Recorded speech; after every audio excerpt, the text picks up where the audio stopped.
Au-delà du fait d'assister à une telle horreur, quotidiennement, sans que rien ne semble pouvoir l'arrêter, jamais, en fait.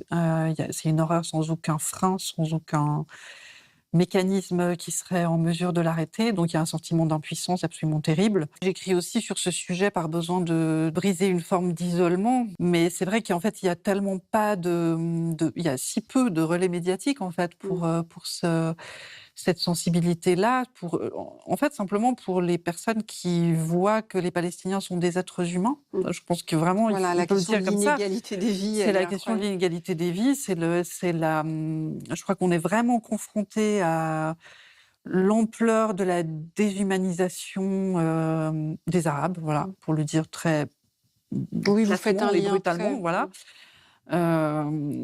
Parce que pour que des crimes aussi terribles ne suscitent aucune réaction, ou en tout cas aucune réaction, à la hauteur, il faut vraiment que la déshumanisation soit avancée et réussie. Et c'est très troublant.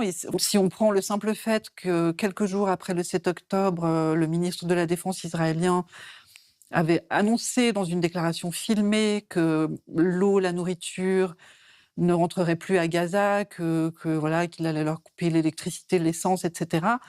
Déjà, c'était une déclaration complètement ouverte. Dans un monde un peu moins raciste, ça aurait déjà dû à ce moment-là susciter une levée de bouclier. Cette annonce d'une intention aussi claire de punir une population entière.